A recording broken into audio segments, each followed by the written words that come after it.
नमस्कार मित्रांनो, अस्सल हाताची चव या मराठी यूट्यूब चॅनलमध्ये तुम्हा सर्वांचं स्वागत आहे। तर आजच्या व्हिडिओमध्ये आपण एक गोडाचा पदार्थ बघणार आहोत जो बनवायला अतिशय सोपा आहे आणि कमीत कमी साहित्यात बनवून तयार होतो। जर कधी पाहुणे आले किंवा काही खास फंक्शन असेल तर हा लाडू करायला खूप सोपा आहे। तर तुम्ही ही रेसिपी नक्की ट्राय करू शकता। चला तर मग रेसिपीला सुरुवात करूया। यासाठी कढईमध्ये 3 चम्मच एवढे तूप घ्यायचे आहे। यासाठी थोडे तूप जास्त लागते, त्यामुळेच याला चवही अशी छान येते। तर 3 तूप पहिले आपल्याला 3 चम्मच तूप घ्यायचे आहे। त्यामध्ये थोडेसे ड्रायफ्रुट्स आपल्याला तळून घ्यायचे आहे, म्हणजे सुकामेवा तळून घ्यायचा आहे।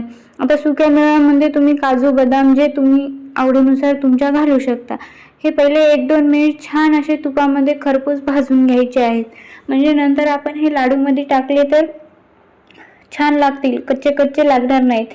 तर आता हे आपल्याला 1-2 मिनिट असे छान खमंग परतून घ्यायचे आहेत, जे की याची चव खूप छान लागेल। तर बघू शकता हा बदाम इथे तळून झालेले आहेत। मी फक्त बदामच घेतले आहे, तुम्हाला जे काजू बदाम पिस्ता वगैरे तुम्हाला काय घ्यायचे ते घेऊ शकता। आता त्याच कढईमध्ये 1 चम्मच जास्त तूप घालायचे आहे। हे तूप तर अगोदरच चांगले तापलेले आहे। आता यामध्ये 2 वाटी एवढे गव्हाचे पीठ घालायचे आहे। गव्हाचे पीठ छान चाळून घ्यायचे आहे, म्हणजे आपली जी चाळणी असते त्याने मस्त अगोदर चाळून घ्यायचे आहे। 2 वाटी एवढे पीठ मी इथे घेतले आहे। तुम्ही कुठल्याही मापाने घेऊ शकता, कपाने म्हणसाल तर 2 कप एवढे पीठ घेतलेले आहे। आता खरी मेहनत इथे आहे, म्हणजे पिठाला एकदम लालसर होईपर्यंत भाजायचं आहे, तेही मंद आचेवर। जास्त मोठी फ्लेम करायची नाही, नाहीतर पीठ खाली करपू शकते। त्यामुळे हे मंद आचेवरच तळायचे आणि सतत याला हलवत राहायचे आहे। 1 सेकंदही सोडायचं नाही, कारण की जर असे ठेवलं तर लगेच पीठ करपायला लागते, म्हणून सतत याला हलवत राहायचं आहे।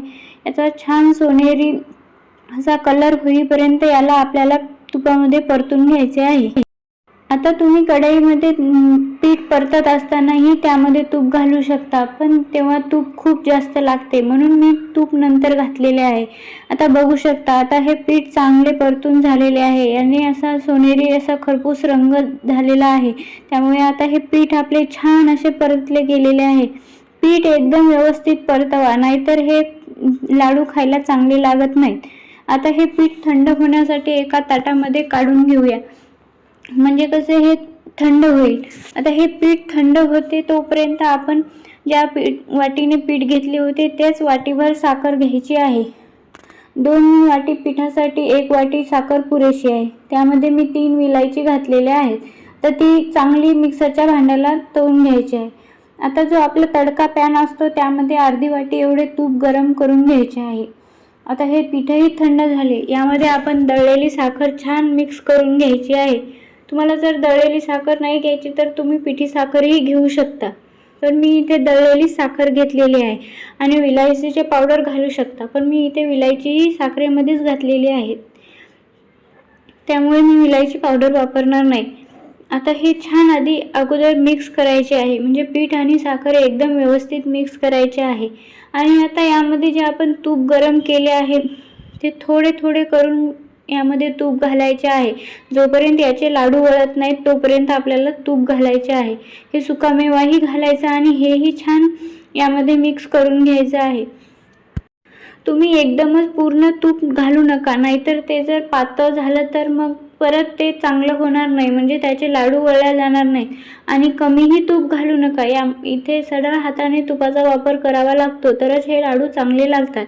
तर थोडे थोडे थोडे थोडे करून यामध्ये तूप घालत राहायचे आहे। आणि तूप गरमच असायला हवे, थंड तूप घालू नका, म्हणजे थंड तूप घातले तर ते लवकर हे लाडू वळले जात नाहीत, त्यामुळे गरमच तूप घाला। बघू शकता आता हे थोडे थोडे करून मी इथे तूप घातलेले आहे। इथे मला साधारण 2 वाटी पिठासाठी अर्धा वाटी आणि थोडेसे वर तूप लागलेले आहे, म्हणजे पाऊण वाटी एवढे तूप इथे मी वापरले आहे। एवढ्या तुपामध्ये हे पूर्ण माझे लाडू बांधून झालेले आहेत। आता बघू शकता तूप पुरेसे झालेलं आहे। आता हे लाडू वळायला तयार आहेत। आता हे लाडू व्यवस्थित वळल्या जातात.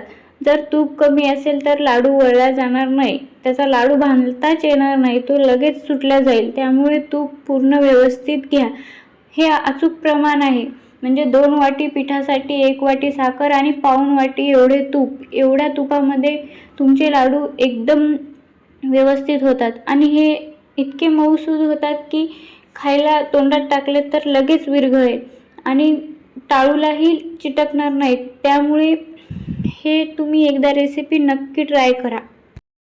मित्रांनो, मी या रेसिपीचे प्रमाण एकदम व्यवस्थित मांडलेले आहे, त्यामुळे तुम्ही ही एकदा रेसिपी नक्की ट्राय करा. आणि जर तुम्ही रेसिपी ट्राय केली आणि तुम्हाला आवडली तर मला कमेंट करून नक्की सांगा. माझ्या इतरही रेसिपीमध्ये सगळं साहित्याचे प्रमाण व्यवस्थित आहे. तुम्हाला माझ्या इतरही रेसिपी नक्की बघा आणि आवडल्या तर नक्की कमेंट करून सांगा. बघू शकता आता मी पूर्ण व्यवस्थित लाडू बांधून घेतलेले आहेत. तुम्ही बघू शकता लाडू किती मस्त आणि छान झालेले आहेत आणि हे खायलाही खूप म्हणजे खूप छान झालेले आहेत. तर तुम्ही ही रेसिपी एकदा नक्की ट्राय करा. व्हिडिओ आवडला असेल तर एक लाईक, शेअर, कमेंट नक्की करा. चॅनलवर जर नवीन असाल तर चॅनलला नक्की सबस्क्राईब करा. व्हिडिओ पाहिल्याबद्दल धन्यवाद.